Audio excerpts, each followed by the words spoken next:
Magandang gabi po sa ating lahat, mga kapatid.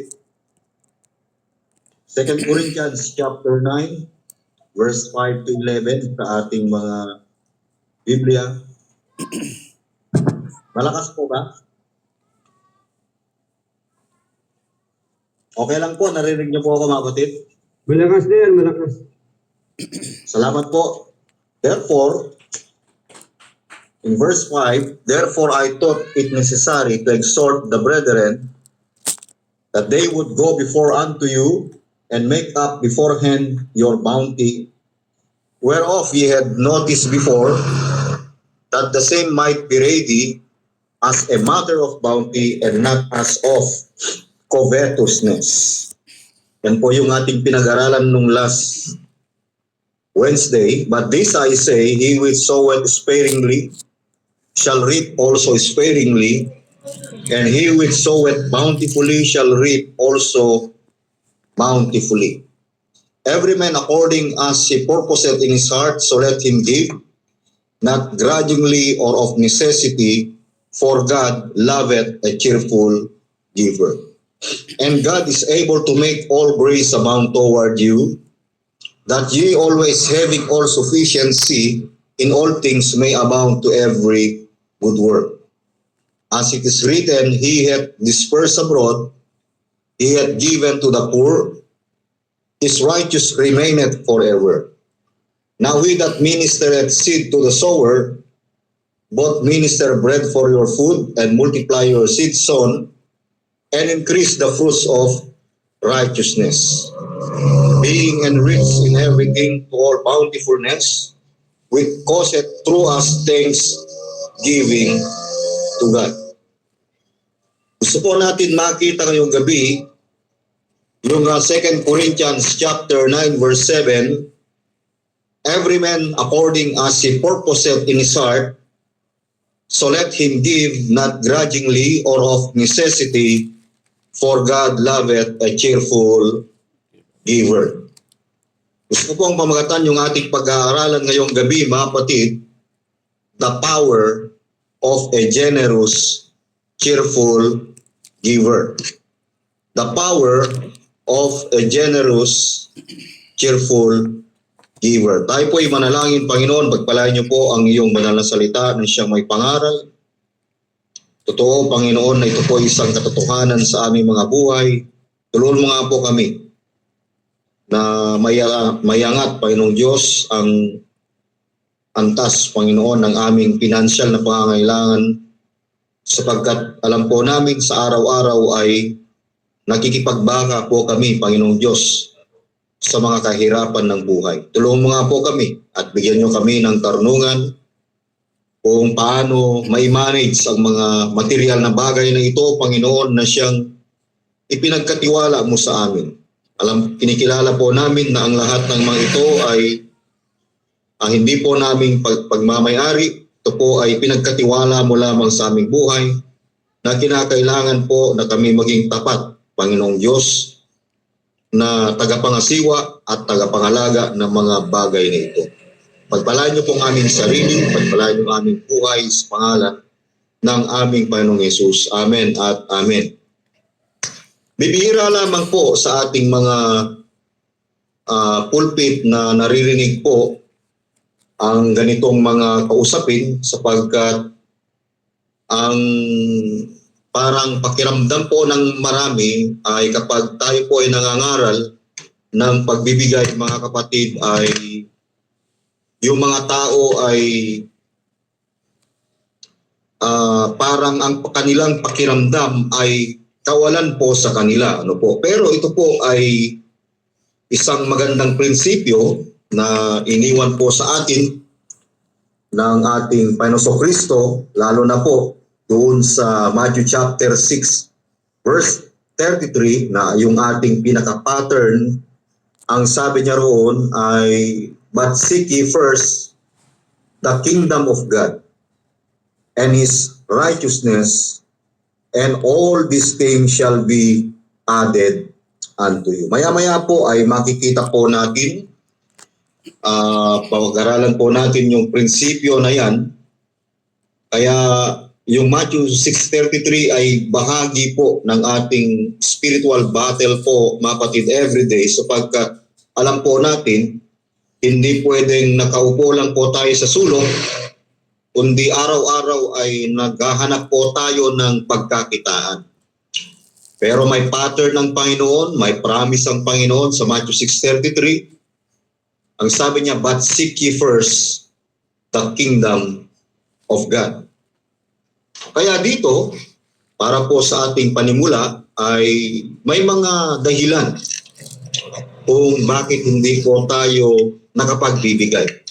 Bibigyan ko na po kayo ng mga dahilan, mga kapatid, para meron na po kayong dahilan para hindi po kayo magbigay. O di ba, napakaganda po doon, ano? Ito, number 1, kung bakit meron po tayong mga dahilan kung bakit hindi po tayo nagbibigay. Number 1, maraming utang. Yan po ang dahilan, mga kapatid. Isang mabigat na dahilan, yung debts.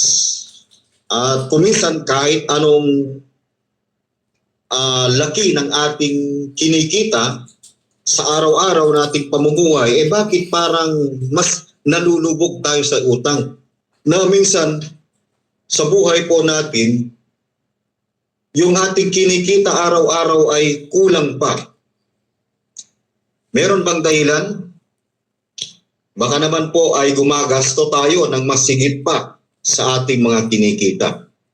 So ito yung dahilan kung bakit hindi po tayo nakapagbibigay. Number 1 is because of our debts. Number 2 reason is life is hard.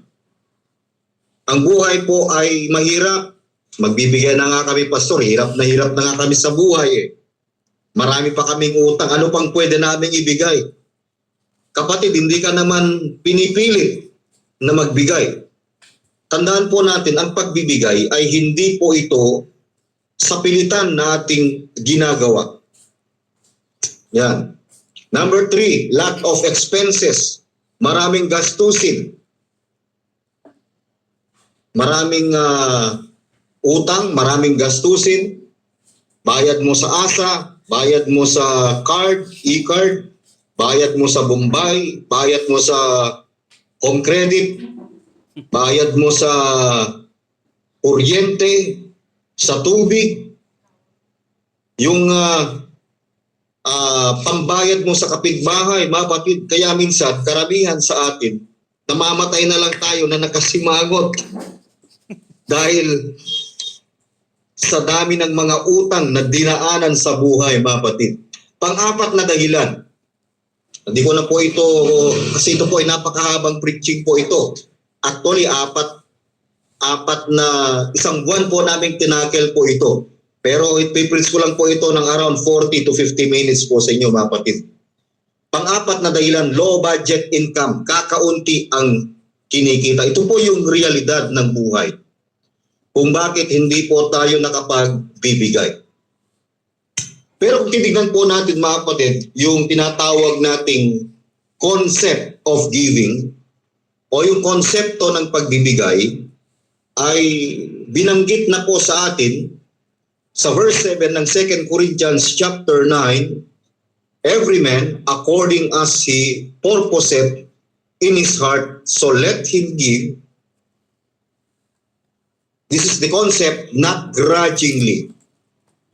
Hindi po tayo magbigay dahil mabigat yung ating kalooban. Kung mabigat po yung ating kalooban sa pagbibigay, ibayad nyo na lang po sa kuryente. Ibayad nyo na lang po sa bill ng tubig. Baka mamaya yung nagbigay kayo, hahanapin nyo sa pastor kung saan inilagay ang pera. Kaya maraming mga churches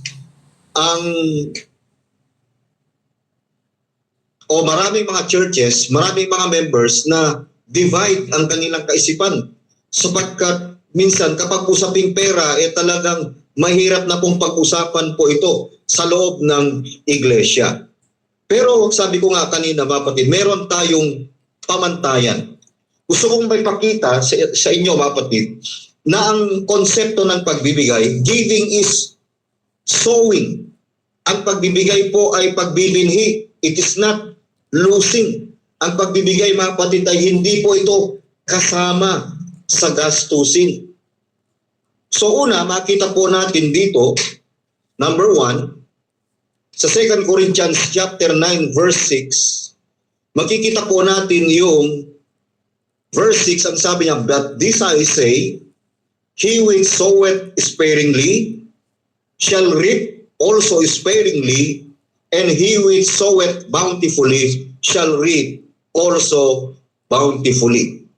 Una, makikita natin yung the harvest of a generous, cheerful giver. Sana po maliwanag po sa atin yan, mga kapatid. Yung harvest, yung ani ng isang masayahing, yung sagana na mapagbigay. Bakit merong harvest? Yung principle, mga kapatid, sabi niya, "And he which soweth bountifully," there are two kinds of sower. Dito sa verse 6 na ito, there are two kinds of sower. Number 1, they that soweth sparingly. And number 2, they that soweth bountifully. Yan po ay mamili lamang po kayo kung saan po kayo pwesto dyan. You will sow sparingly or you will sow bountifully. That is the harvest of a cheerful giver. Pero ang principle, mas maganda kung nandun ka sa bountiful giving. Ano po? "And he which soweth bountifully shall reap also bountifully." Bakit hindi ho natin napapractice po ito sa loob ng ating iglesia? Bakit baga napakaibigat ng kalooban natin na tayo po ay magbigay? Ano kaya ang dahilan? Samantala, araw-araw po sa atin, mga kapatid, ay yung blessing ng Panginoon ay araw-araw. Sabi nga ni David, "What shall I render unto the Lord for all His benefits toward me?" Kaya bibigyan ko po kayo ng problema kung bakit hindi po tayo nakapagbibigay. Kanina, reason. Ngayon naman, problems in cheerful giving. Tingnan niyo po, mga kapatid, yung mga problems. Number 1, lack of education. Hindi ho tayo, kulang po tayo sa kaalaman kung bakit hindi ho natin na ipapractice. Kasi ang tingin natin sa pagbibigay ay gasto, sabi nga po natin kanina. Pero yung principle dito, mapalad ang nagbibigay kesa tumatanggap. It is more blessed to give than to receive. Pero ang tingin po natin, yung nakatanggap ka, ang akala mo, mas blessed ka. Pero ang sabi po ng Biblia, mas blessed daw yung nagbibigay kesa yung tumatanggap. That's the principle. Sometimes, the problems in cheerful giving, number 1, is lack of education. Hosea chapter 4, verse 6 sa ating mga Biblia. May binabanggit si Hosea po rito sa Hosea chapter 4, verse 6. Anong sabi? "My people are destroyed for lack of knowledge, because thou hast rejected knowledge. I will also reject thee, that thou shalt be no priest to me, seeing thou hast forgotten the law of thy God. I will also forget thy children." Kaya ang sabi ng marami, ay yung pagbibigay sa Old Testament lang yan eh.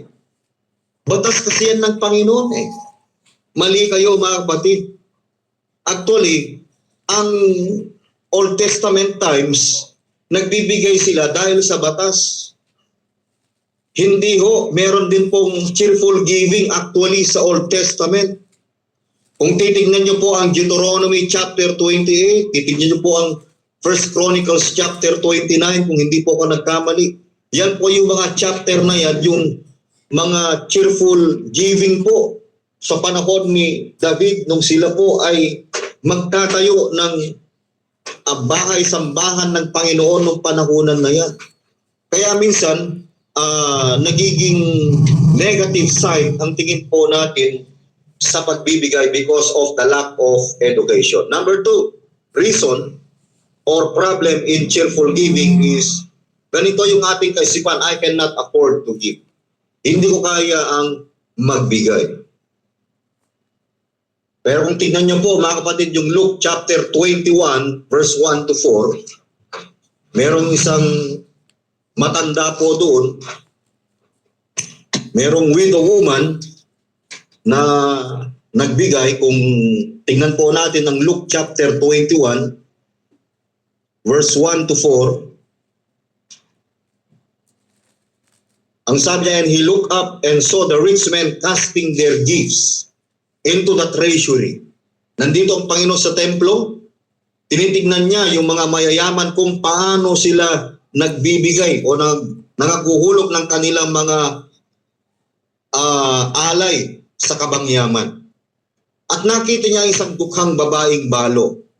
At doon naghulog ng 2 lepta sa verse 2. And verse 3, and he said, of a truth I say unto you that this poor widow had cast in more than they all. Parehas lang naman po nagbigay. Yung mayaman, yung mahirap nagbigay din. Pero sabi ng verse 4, no verse 3, and he said, sabi ng Panginoon, sinabi ng Panginoon, sa katotohanan sinasabi ko sa inyo, ang dukhang babaeng baong ito ay naghulog ng higit kaysa kanilang lahat. Verse 4, sabagkat ang lahat ng mga yaon ay nangaghulog sa mga alay ng kanilay labis. For all this have of their abundance cast in unto the offerings of God, but she of her penury had cast in all the living that she had. Datapwat siya sa kaniyang kasalatan ay inihulog ang buong kaniyang ikabubuhay na nasa kaniya.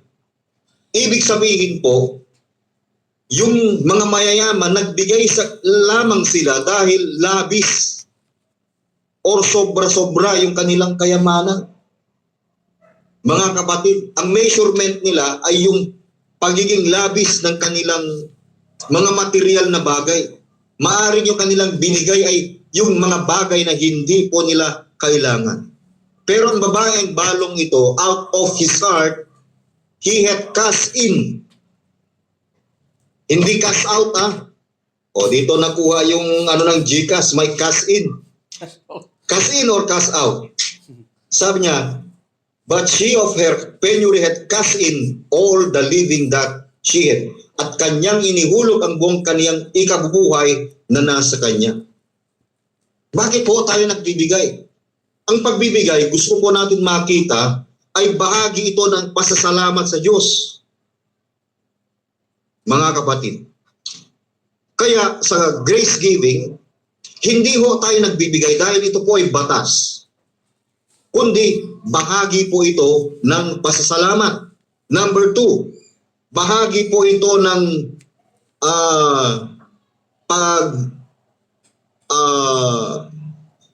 honor natin sa Diyos. To give honor and to give glory to God. To give thanks, to give honor. Ito po yung reason kung bakit ho tayo nagbibigay. Number 3 reasons or problems is not giving. Generosity is for rich people. Hindi ko totoo yun. Alam niyo kung bakit pinagpapala po si Colgate? Dati nagbibigay siya 10% sa kanyang income araw-araw. Pero hindi ko siya satisfied. Alam niyo ginawa niya? Binaliktad po niya. 90% ang kanyang binibigay sa kanyang giving at 10% lamang po ang natira. Kaya pinagpala si Colgate. Kaya hanggang ngayon, yung toothpaste na Colgate, naging international po yan. Binless po siya ng Panginoon because of His bountiful giving. Ewan ko po kung naniniwala po kayo dyan. Kaya binigay niya po yun bilang pasasalamat, pagsamba, pagpupuri sa Panginoon. Pang-apat na dahilan o problema kung hindi tayo nagbibigay. I'm afraid of running out of money. Ako'y natatakot baka mawalan ako ng pera.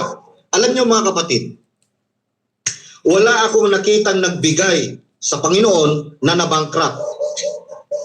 Meron ba mga kapatid? Sige nga po, tingnan nyo nga po kung meron kayong ibinigay sa church, may binigay kayo sa mga nangangailangan, pero nabankrupt kayo, wala naman siguro. Pero maraming nag-invest ng scam. Dahil gustong yumaman, ayun, nabankrupt.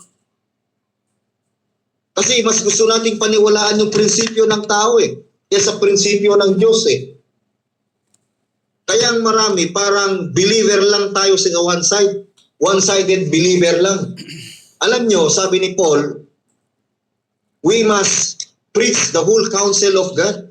Kaya yung pagbibigay, bahagi ito ng responsibilidad natin sa Panginoon.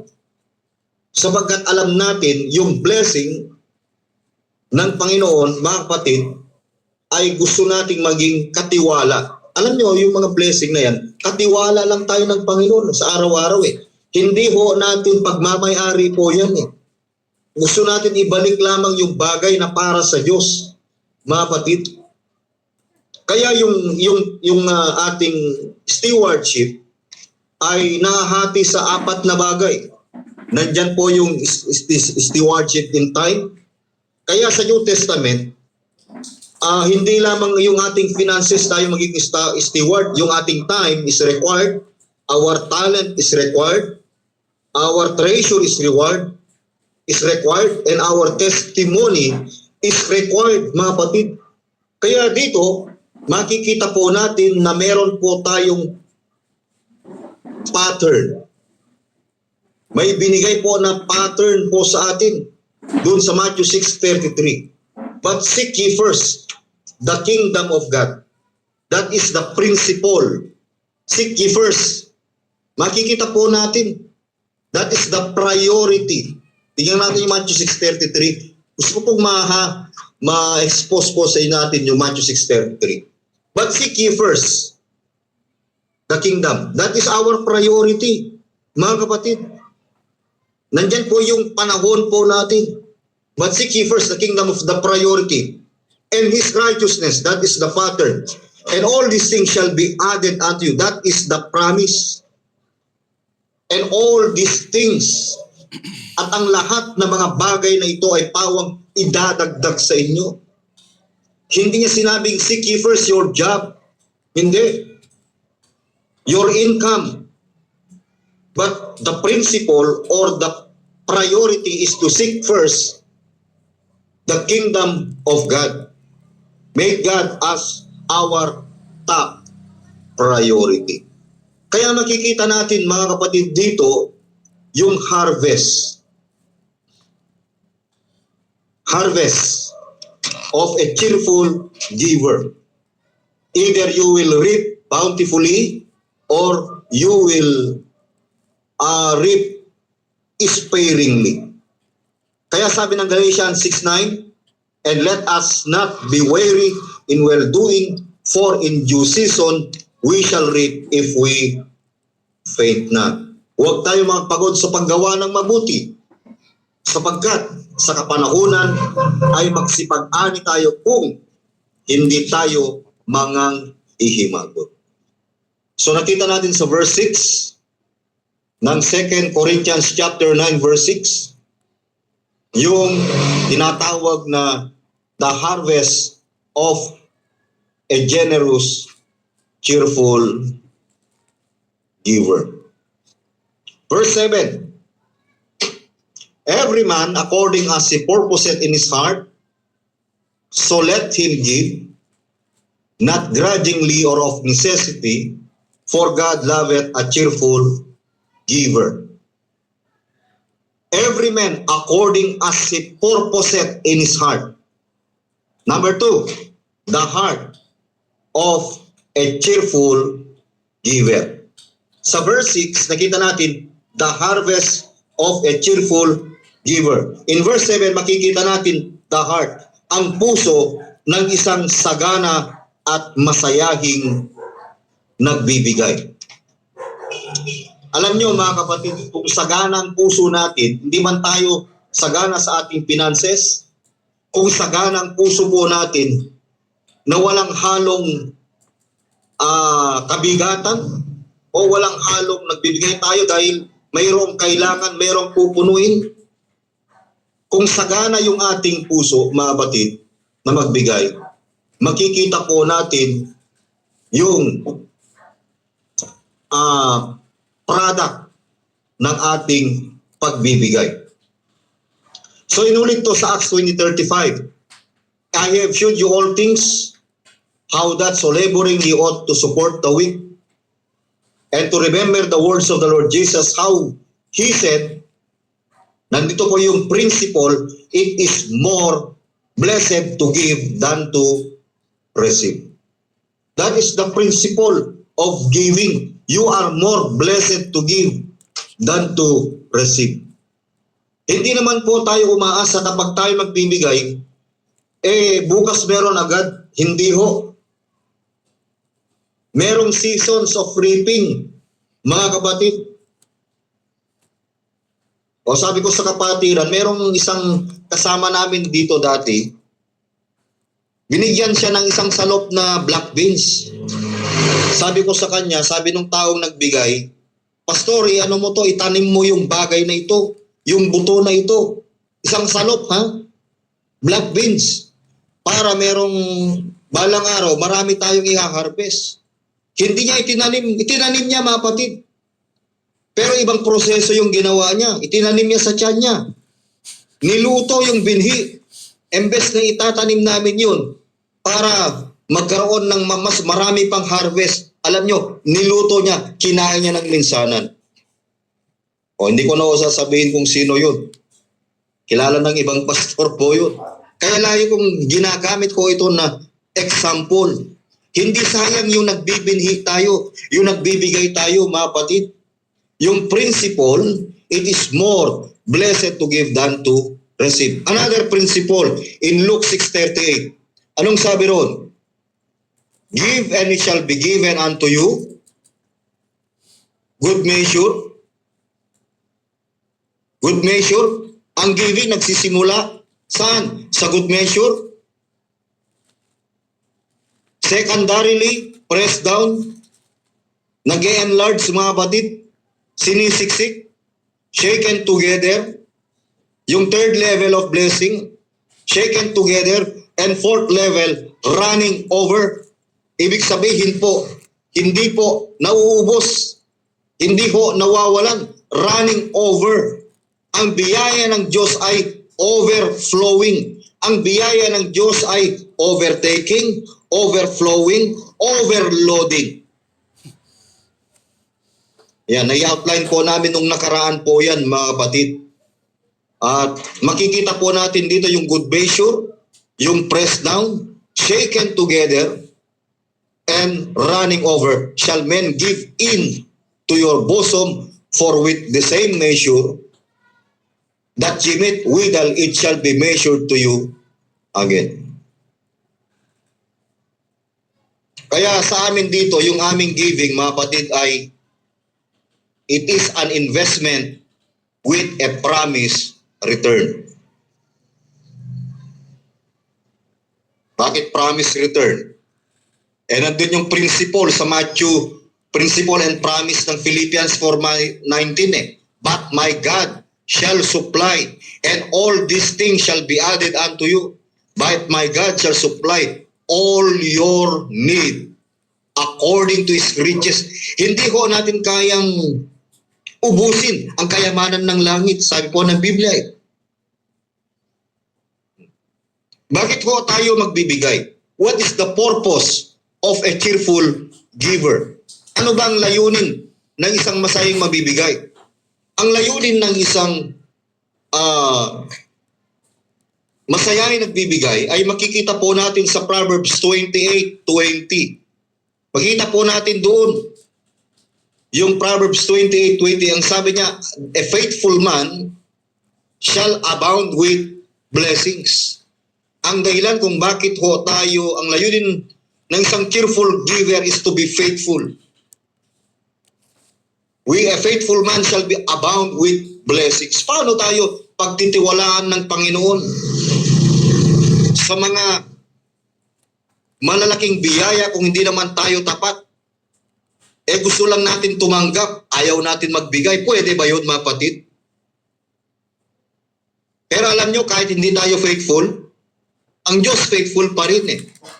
But he that maketh haste to be rich shall not be innocent. Ngunit siyang nagmamadali sa pagyaman ay walang pagsalang parurusahan. Hindi ho tayo magbibusiness para yumaman agad. Merong proseso po yan, mga kapatid. There is no shortcut to success. Ang pagyaman ay pangako ng Diyos yan. Yan ay pinaghihirapan. Yan ay, anong tawag yan? Pinagpupuyatan, pinagpapawisan, mga kapatid. Number 2, purpose of a cheerful giver is not only to be faithful. Number 2 is to be a good steward. 1 Peter chapter 4 verse 10. 2 years nung nakaraang taon, ito po yung aming tema. Ang sabi niya, as every man hath received the gift. Alam niyo ba na ang ating mga trabaho ay gift yan ng Panginoon? Yung ating labor, yung ating pagkain, yung ating mga income, lahat ng mga bagay ay gift po ng Panginoon yan. Sinabi niya ni Solomon, doon po sa aklat po ng Ecclesiastes, as every man hath received the gift, even so, minister the same one to another. Yung gift daw, gagamitin po natin as to minister. Gamitin natin para sa pag-administer, for administration, for ministering. The same one to another. What is the purpose? As a good stewards of the manifold grace of God. Yung purpose ng cheerful giving is to become a good steward. Isa kang mabuting katiwala ng masaganang biyaya ng Diyos. Kaya dito po sa aming mga kapatiran po rito, almost 50% na po rito ay cheerful giver. At wala ho akong nakitang nagbigay po rito na naghihirap, mga kapatid. At nakita namin yung antas ng blessing kung paano rin sila inaangat ng Panginoon sa kahirapan paunti-unti. Alam niyo kung bakit? Sapagkat yung grace ng Diyos, hindi lang po yung biyaya ng Diyos, marami yan, manifold, different. Yung kalusugan mo, grace ng Panginoon yan. Yung karunungan mo, grace ng Panginoon yan, mga kapatid. Kaya sabi ng Biblia, ginagamit po natin yung manifold grace ng Diyos nito to minister the same one to another as good stewards. Kaya nga tayo kung merong income, meron tayong mga kinikita araw-araw, hindi tayo self-centered. Hindi lang ho natin ginagamit yan na pang sarili. Kundi gusto natin pasalamatan ng Diyos sa mga blessing na ito na ating kinikita araw-araw sapagkat ang Diyos naman talaga ang nagbigay ng biyaya po sa atin. So in return, we want to give as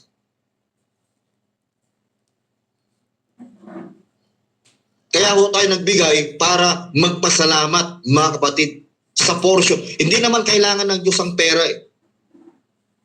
Gusto lang ng Panginoon na magiging faithful tayo and to be a good steward of the manifold grace of God.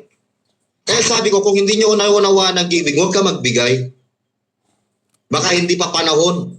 Hindi naman kailangan ng Panginoon ng pera nyo, mga kapatid eh. Lalo na kung meron kayong grudge, kung meron kayong pangangailangan, dito, binipigilan ko yung tao, wag na magbigay eh. Baka nga yan pang dahilan kung bakit tayo ma-divide dito, kako, wag na lang. Imbes na maging investor ka sa kaharian ng Panginoon, magiging investigator ka. Kaya ayaw namin yung blessing mo magiging curse sa amin. Number 2, na makita po natin, the purpose of a cheerful giver. Number 3, the priority of a cheerful giver. Ito yung sinabi natin kanina. Seek ye first the kingdom of God, that is the priority. And His righteousness, the pattern. Yung kanyang katuwiran, hindi mo sariling katuwiran. Trust in the Lord with all thine heart and lean not unto thine own understanding. In all thy ways acknowledge Him and He shall direct thy paths. Proverbs 3:5. Honor the Lord with the substance and the first fruits of all thine increase. So makita po natin mga kapatid, yung manifold grace of God na yung ating income, makikita po natin yan, nag-i-increase po talaga yan, nagdadagdag po talaga yan. Hindi po talaga yan nag-i-stagnant mga kapatid. Kaya every year mga kapatid dito, yung aming giving, yung aming pagbibigay, nag-i-increase. Because of this priority, because of this pattern and this promise ng Panginoon, and all these things shall be, merong tamang panahon, it shall be added unto you. The preparation of a cheerful giver. What is preparation? Every man according as he purposeth in his heart. That is the preparation. Prepared ka. Every man, bawat isa na ipinasya ng kanyang puso. Ano ba yung ibibigay mo? Increase ba yan? Tithes ba yan? Increase ba yan? Yan ba ay first fruit? Yan ba ay sacrificial giving? Kung anong pinasya ng puso mo, mga kapatid. Kaya sa amin, sinusunod pa rin namin yung pattern ng Old Testament, pero ginagawa na namin ito na bahagi ng aming cheerful giving. And we are not going to give because the law requires. Hindi ho. Kasi kailangan pa rin yung good measure eh. Nagsisimula po siya sa tithing. Tithing is a good measure as part of our cheerful giver. Number 3, mga batid. Una, nakita natin the harvest of a cheerful giver. Pangalawa, ano po yung pangalawa? The heart of a cheerful giver. Pangatlo, the hope of a cheerful giver. Yung pag-asa ng isang generous, cheerful giver. What is the hope? 2 Corinthians chapter 9, verse 8 and 9. Ito po yung ating pag-asa, verse 8. God is able. Alam nyo mga kapatid, hindi kuripot ang Diyos. He is able. Everyday po yan mga kapatid, makikita po natin. Yung Panginoon ay nagbibigay ng biyaya. Sabi po ng Biblia, blessed be the Lord God. Daily, He loaded us with benefits. Psalm 68:19, tingnan nyo po yan. Kung bakit sinasabi ko po na ang Diyos ay generous din na nagbibigay. He is able. Psalm 68:19, nung sabi, blessed be the Lord who daily loaded us with benefits, even the God of our salvation. Sa kaligtasan pa nga lang mga kapatid hindi na pinagkait Yung kanyang buktong na anak hindi pinagkait. Mas lalo pa kaya yung pangangailangan natin araw-araw. Isa yan sa pangako ng salita ng Diyos. Doon sa chapter 10 verse 10 ng John chapter 10 verse 10, I am come that they might have life and to live more abundantly. Hindi lamang spiritual abundance, kundi yung financial abundant, pinangako na po ng Panginoon po sa atin yan. The hope of a generous, cheerful giver. God is able to make all grace abound toward you, that ye always having all sufficiency in all things. Hindi partial. All things. Romans 8:28. All things work together for our good. All sufficiency in all things may abound to every good work. Magsisipanagana sa bawat mabuting gawa. Verse 9. As it is written, gaya ng nasusulat, siya ay nagsabog, siya ay nagbigay sa mga dukha, ang kanyang katuwiran ay mananatili magpakailanman. Bakit? Sapagkat nagbinhi po siya ng bountiful, masaganang pagbibinhi. Kaya nung masaganang kanyang pagbibinhi, nakapag-ministry po siya. Nakapagbigay siya sa mga dukha at ang kanyang katuwiran ay nananatili magpakailanman. Kaya ito yung katuwiran po natin. Seek ye first the kingdom of God and His righteousness. Kaya yung righteousness ng 2 Corinthians chapter 9 verse 9, His righteousness remaineth forever. So makikita natin, what kind of grace is this?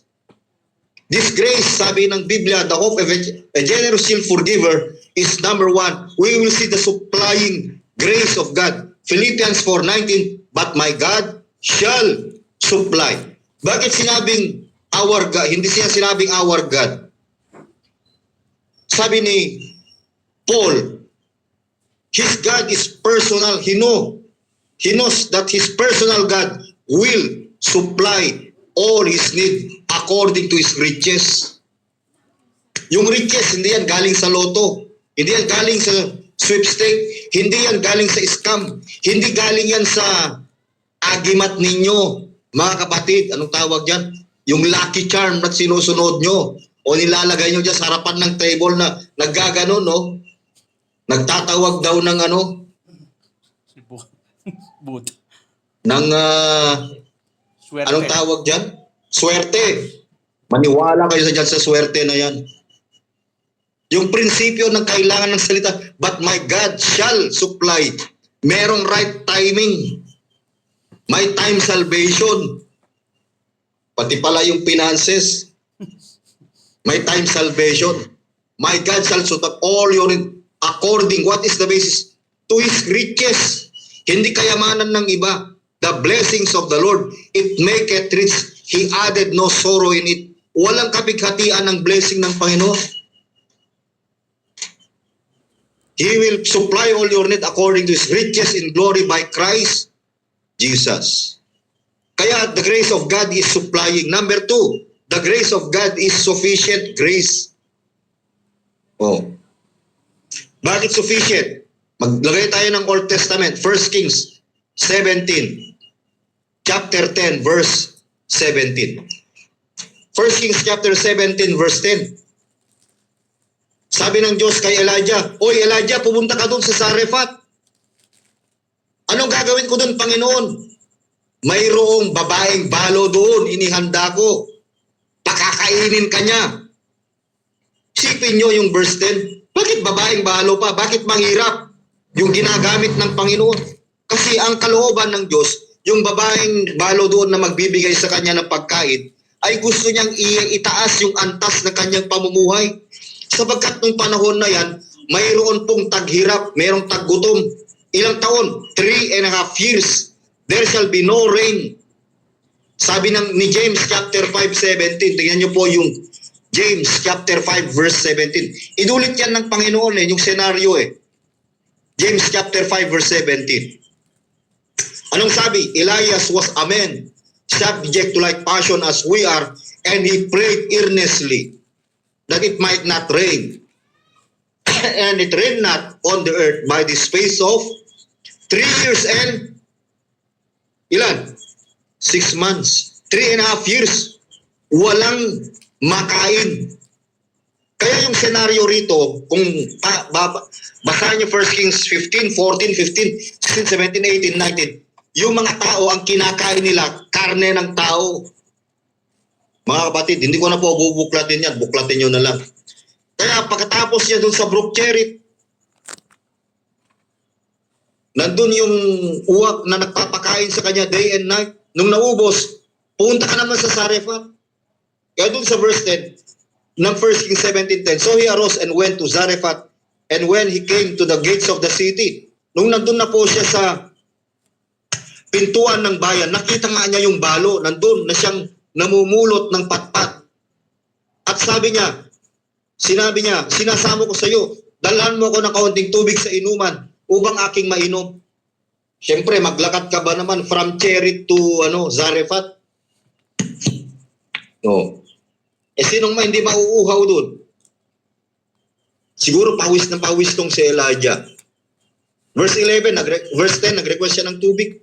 Verse 11, and as she was going to fetch it, he called to her and said, bring me, I pray thee, a morsel of bread in thine hand.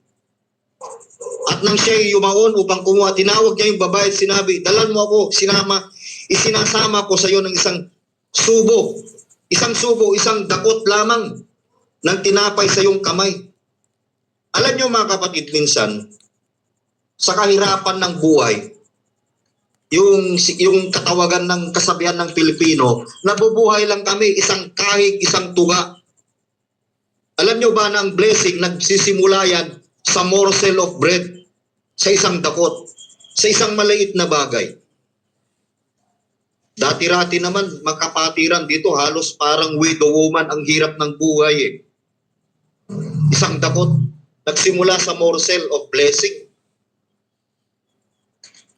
Pero sabi nung verse 12 nung isang babaeng balo, anong sabi? As she said, as the Lord thy God liveth. Hindi naman kilala nung babaeng balo yung yung Diyos ni Elijah. Kanyang sinabi ang Panginoon, sapagkat as the Lord God liveth, ang Panginoon mong Diyos ay buhay. Ako'y wala kahit munting tinapay, kundi isang dakot na arena sa gusi at kaunting langis sa banga. At narito ako'y mamulot ng 2 patpat upang ako'y pumasok at ihanda sa aking anak, upang kami makain bago kami mamatay. Tingnan nyo yan, kahit nakakainin namin ngayon yung bagay nito, pero bukas mamamatay kami, pero nagkaroon siya ng pananampalataya para mag-survive. Bakit kaya ganun lagi ang kasipan ng Diyos? Kung sino pa yung mahihirap, siya pa yung ginagamit ng Panginoon. Layunin po ng Diyos ito eh. Hindi ko natin pwedeng questionin ito eh. May plano ang Diyos. May programa ang Diyos. Sabi ni Elijah dun sa babae sa verse 10, First Kings 17:10, 13, fear not. And Elijah said unto her, fear not. Alam niyo kung hindi, dahilan kung bakit hindi tayo nagbibigay minsan sa church. Kasi araw-araw binabalot tayo ng takot. Binibigay mo na nga yan. Pagkain mo pa. Bakit mo binibigay pa sa church yan? Bakit mo pa binibigay dun sa pastor na yan? Bukas walang pamasahe yung bata. Wala tayong pambili ng ulam bukas. Araw-araw balot tayo ng takot. Fear not, sabi ni Elijah. Go and do as thou hast said, but make me thereof a little cake first, and bring it unto me, and after make for thee and for thy son. Verse 14, for thus said the Lord God of Israel, sabi ni Elijah, ito na yung promise, the barrel of meal shall not waste. That is the promise. Ito yung principle na, and all these things shall be added unto you.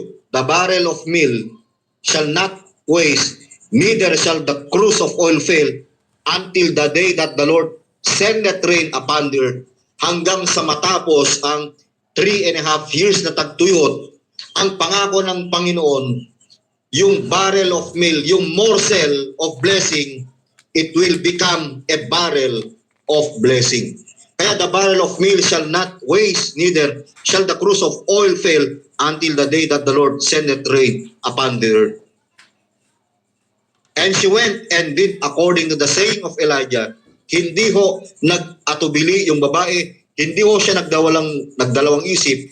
And she and he and her house did it many days. That is the fulfillment of the promise. Verse 16, and the barrel of meal wasted not, neither did the cruse of oil fail, according to the word of the Lord, which spake by Elijah.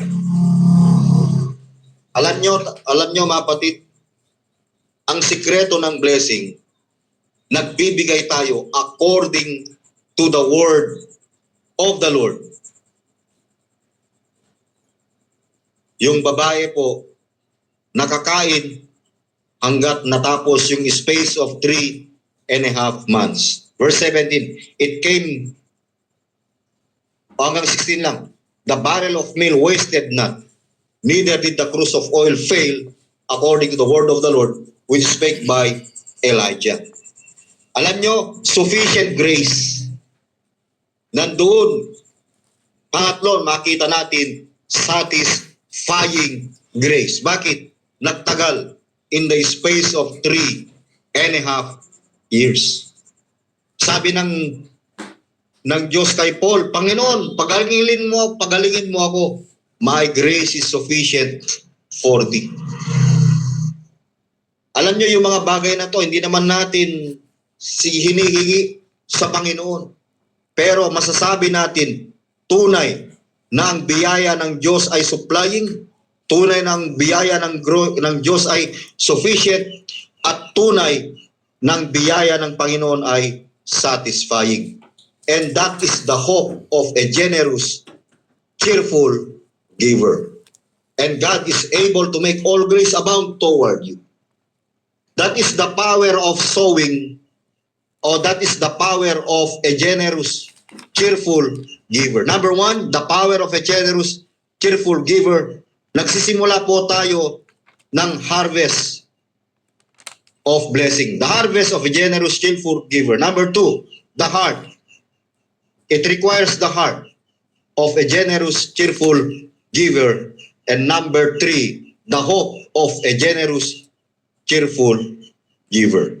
So makita po natin yan sa mga verses na yan, mga kapatid, na ito po ay pinangako ng Panginoon.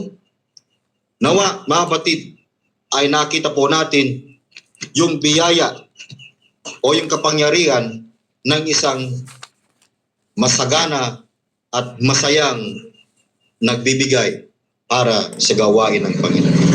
Nawa ngayong gabi, ang Diyos ang siyang naitaas at ang Diyos ang siyang nalulhati. Pagpalain po tayo lahat ng Panginoon. Elder Romel.